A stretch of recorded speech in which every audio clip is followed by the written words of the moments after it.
Hi, and let's continue our discussion on the Moran process and the evolutionary dynamics associated with what we can understand from this process.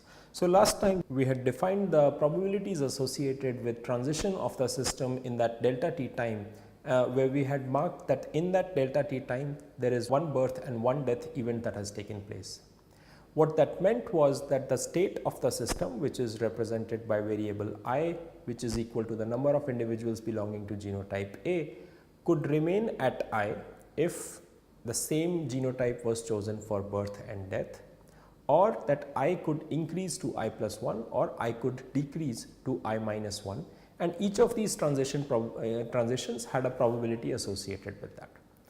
So, before we go further, let's try to get a sense of these probabilities by just doing by understanding some very basic transitions associated with this.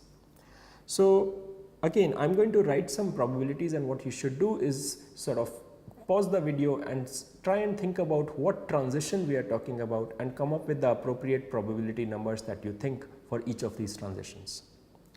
So, the first one is that what is the probability that the system transitions from 0 to 0.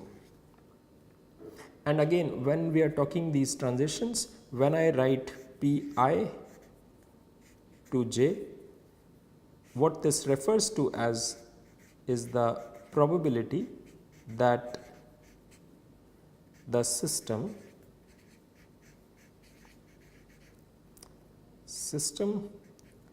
transitions from state I to state j in one birth and one death. In that delta t time where one birth and one death events are taking place, what is the probability that the system transitions from I to j, and state I is referred to as the number of individuals of genotype A.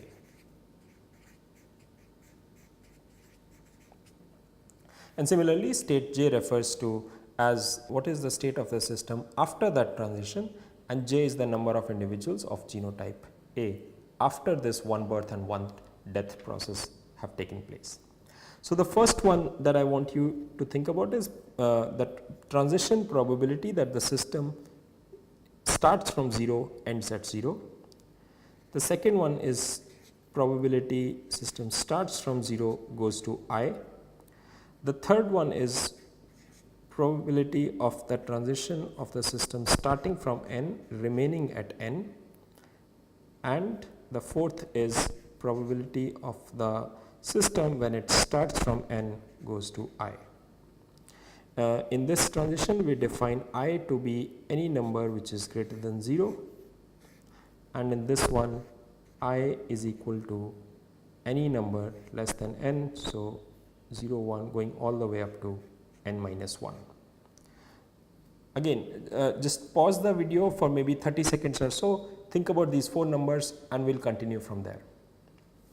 So, what is probability, the transition probability 0 to 0? The system is at 0, that means what that means and how we have been defining is that there are 0 number of A genotype individuals, which automatically implies that there are n minus 0 n number of B type individuals, and the starting and the ending state of the system are same. So, what is the probability that we start from this state and we remain in this state? Since there are no A individuals, that means we cannot ever draw an A individual out of this starting position. We are going to select a B individual for birth, B individual for death. That means the system remains in this state forever. Hence, this probability that starting from 0 you remain at 0 is equal to 1. The second one is starting from 0 you move to I, where I is a number which is bigger than 0. If we do not have an A individual in the population, there is no way that we are going to be able to increase the number of A individuals, because the only way the number of individuals of a particular genotype can increase is when we draw that particular genotype to represent a birth process. Since there are no A individuals in the system at this state, we can never draw an individual of genotype A for birth, and hence its numbers can never increase. This is equal to 0. This probability is the reverse of that. Now we are saying that there are n type of A individuals, 0 type of B individuals. Since all individuals are of type A, they will remain to be of type A because we are not permitting mutations at this stage. This is equal to 1. And last is that since all individuals are of type A, there are no B type individuals. The number of A individuals cannot come down, and this probability is equal to 0. Right. Again, maybe spend a few minutes looking at this and convince yourself that all these transition probabilities make intuitive sense and they can be easily thought of in a logical way. Okay. So now that we have some sense of understanding of probabilities of transitions associated with this process, we are interested in a particular quantity which we are going to call xi, and this xi is defined as probability that starting with I number of A type individuals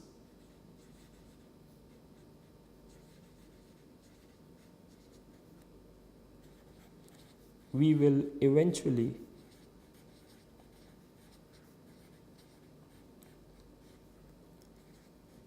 eliminate B from the system. Okay. What that means is that the number of A individuals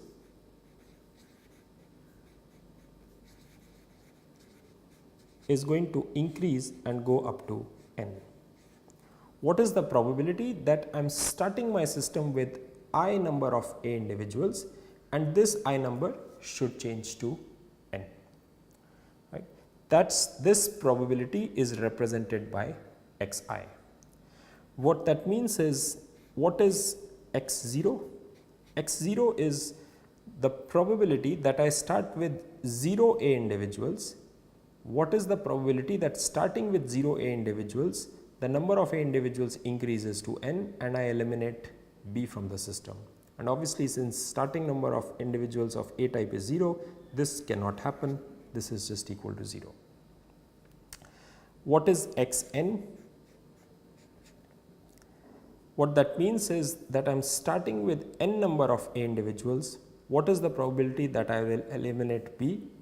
B is already eliminated because there are n number of A individuals, which implies there are 0 number of B individuals. Hence, xn is equal to 1 because B is already eliminated.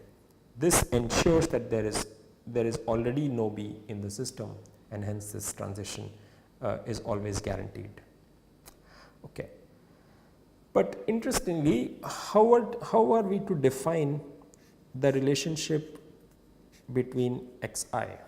What is the probability that starting with, for any general I, not 0 and n, between 0 and n there are n minus 1 values that this variable I can take. So, this is valid for I equal to 1 to going all the way up to n minus 1. So, while the values of x naught and xn are very obviously clear, the value of xi is not intuitively very clear. But we know that when we start the system from the state I, it can either go to state I, remain there, or it can go to the state I plus 1, or it can go to the state I minus 1. We know this from the 3 transitions that we had studied in the last lecture and derived the appropriate probabilities associated with each of these 3 transitions. We had also seen that starting from I, when we model starting from I a birth and a death event, there is no way that we can have anything other than these 3 transitions. The fate of the system has to belong to one of these three states once one birth and one death model, one birth and one death process has been accounted for in the system. So, if that is the case, starting with xi, that means my current state is the number of A individuals is equal to I. I transition with probability Pi to I minus 1. This is the chance, this represents the chance that starting with I individuals, I move to I minus 1 individuals. Or my system starting from I could remain at I, or I know that starting from I, my system could move to I plus 1. I am writing these in terms of I because xi is the probability that I am starting with, is the probability that I am interested in, and xi refers to the starting point where there are I number of individuals. Now starting from xi, if I remain at xi, the probability that after the system remaining at xi, it goes to elimination of b is just going to be equal to xi. There is no difference because the system was at I, so the probability associated with eventually eliminating B was xi. After this particular transition, the system remained at xi. Hence, the probability associated with elimination of B remains xi. However, if the system transitions from I to I minus 1, the probability associated with elimination of B is no longer xi, but xi minus 1. Because after this transition, which happened from the starting state, the probability associated with is xi minus 1, because after this transition there are only I minus 1 individuals of genotype A. And lastly, if starting from state I, the transition that happened was this one, going from I to I plus 1, then the probability associated with elimination of A becomes I plus 1, because now after this transition, the number of individuals of genotype A is I plus 1. So using the fact that I am starting with I, and starting with I there are only 3 transitions possible, I can build this relationship between xi, xi minus 1 and xi plus 1. I can write this equation, and what's more than that is that I can write this equation for each of these i's. I can put I equal to 1 and write one equation. I can put I equal to 2 and write another equation, and so on and so forth. This equation can be written for each of these i's, and I have n minus 1 equations.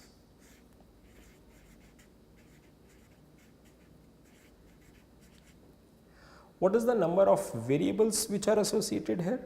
I know each of these transition probabilities. That's something that I've already derived in the last lecture. But what is unknown is all of these xi's.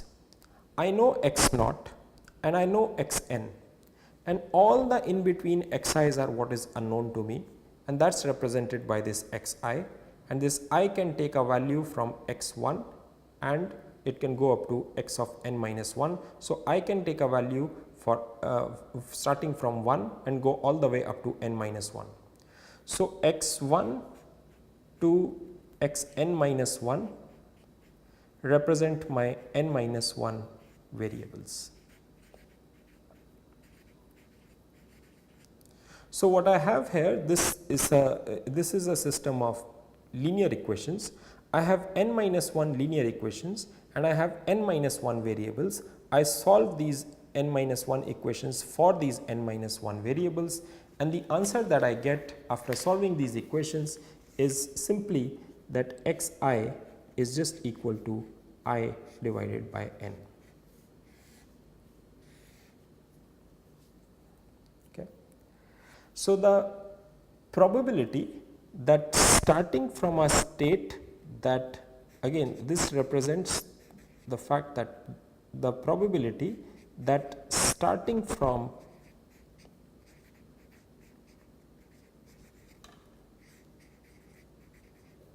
I A type individuals, B is eliminated.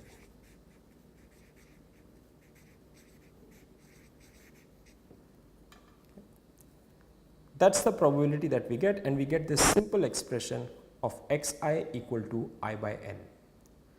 We have seen that x naught is equal to 0 and xn is equal to 1. We've already seen this in the last slide, and there are in between n minus 1 quantities starting from x1 going all the way up to xn minus 1. Of these n minus 1 variables, there is one xi that we are particularly interested in, and that particular variable is x1, because what this physically represents is the following. Imagine you have an environment where where the individuals are genotypically identical. All n individuals belong to the same genotype, and let's call that same genotype as genotype B. So let's draw that system, and let's say individuals of genotype P is this, and there are n such individuals in this environment P. Now what happens at a certain time is that one of the individuals while dividing picks up a mutation. If that individual picks up a mutation, the progeny is no longer genotype B but genotype A. So this is my mutant which belongs to genotype A, and everybody else is the parent genotype which is genotype P. Let's also imagine that the nature of the mutation that has happened is neutral, which means that upon conferring this mutation to the progeny, there is no change in the fitness that has happened. So the mutant is neither at a fitness advantage or nor at a fitness disadvantage compared to the parent genotype. And how we can write that is that f of A is equal to f of P. Both the mutant and the parent genotype are growing at identical rates.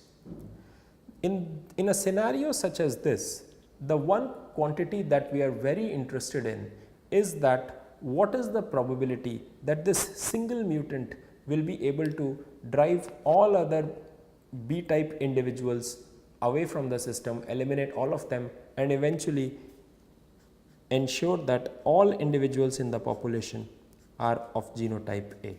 What is the probability that just by random chance this single mutant cell that arose is able to eliminate all the other B type individuals that are present in the system, which and ensure that every individual in the population is of genotype A? And the answer to that in the framework that we have defined is x1, which is the probability that starting with one individual of genotype A, what is the probability that B is eliminated? And that probability is equal to I divided by n, and I in this case is 1, hence this is 1 by n.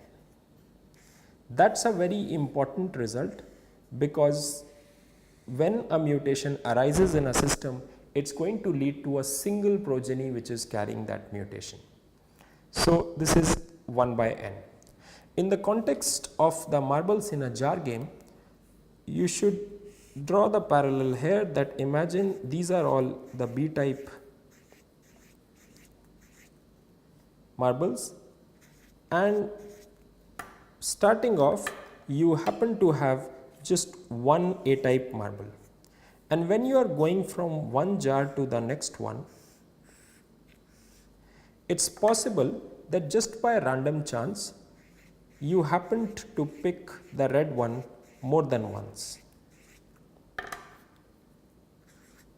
So what has happened is that the frequency associated with the red marble has increased, and as you transition from jar to jar, the frequency just by random chance can keep on increasing, and eventually you might encounter situations where genotype B or the blue marbles in the game that we defined are completely eliminated from the system, and it's a red marbles or the mutant genotype A which takes over the entire population.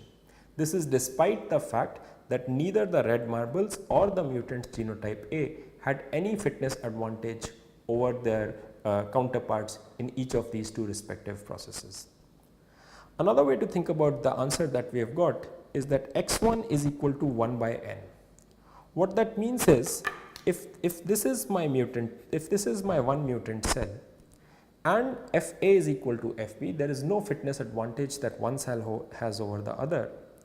Eventually, any one of these n cells is likely to eliminate everybody else in the population. Because they are equally fit, every one of these cells is equally likely to eliminate everybody else. Hence, the probability of elimination of B is contingent, is only dependent on the number of A individuals which is present. The probability of eliminating the remaining n minus 1 cells in a system is equal for every particular individual in this population. Hence, x1 is just equal to 1 by n. So, that is an important result in this in the sense that it gives us an idea of should there be a mutation which is neutral in nature, which does not confer any fitness advantage to an individual, there is still a finite probability that it eliminates all other individuals from the population and establishes itself as the only genotype in the system. This is in the absence of selection. What happens if we were to introduce selection in this system? So, that is what we are going to talk about next. So, now our two genotypes, we want to introduce selection, and we will say that our two genotypes are again A and B.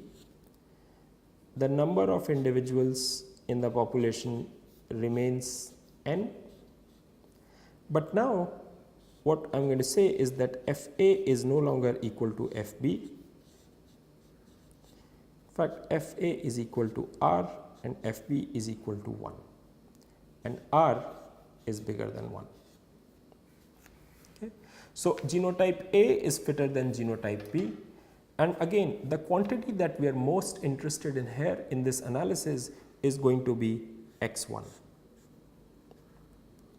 And let me just re-emphasize what that quantity means.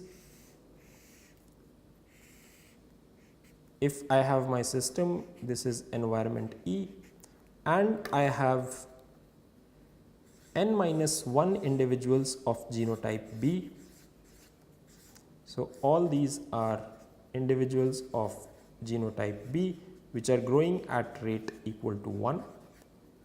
Suddenly, one of these individuals acquires a mutation and the progeny belongs to genotype A, which is growing at rate R. So, this is genotype A whose fitness is R, R bigger than 1.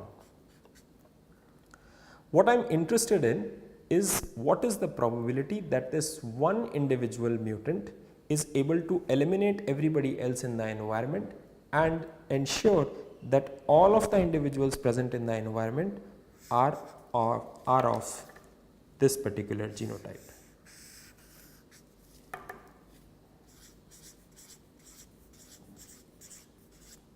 Okay. I am interested in understanding this particular transition, that genotype A arose via mutation. What is the probability that given the fact that A is fitter than genotype B, what is the probability that genotype, this one individual is able to replace all B type individuals in the population, and the system at some future time starts to look something like this, and that probability is represented by the variable x1. What is important to realize is the fact that if I did not take randomness into account, which is what we are trying to understand here, what is the answer to this question? If there is no genetic drift that we are talking of, there is no randomness associated with the process, what is the answer to this question? What is the value that x1 takes? Maybe just pause the video and think about this for 30 seconds and try and see if you can come up with an answer from intuition for the variable x1 in cases when there is no randomness associated with the system. What you should realize is that starting from this state of the system where there is only a single mutant, this mutant is going to start eliminating individuals of genotype B, and its frequency, the frequency of individuals belonging to this particular genotype, will increase with time, and eventually it will happen here. The system will reach this state. As long as it's given that R is bigger than 1, this transition is guaranteed as long as randomness is excluded from our analysis. However, that is not true in nature, and randomness does play a big part in dictating the dynamics of the system. So, the value of x1 that we are talking about, x1 I can rewrite is that probability that a favorable mutation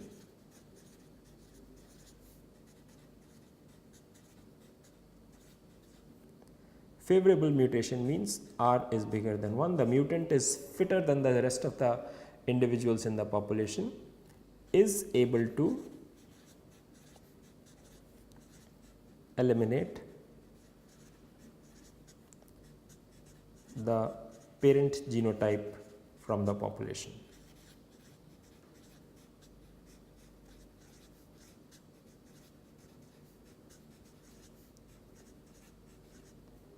And the answer to x1 is equal to 1 if randomness is not incorporated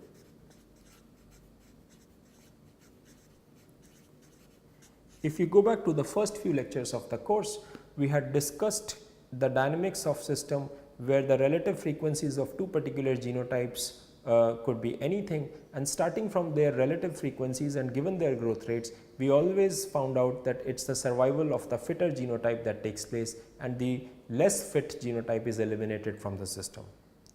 This number is obviously going to be less than 1 when randomness is incorporated.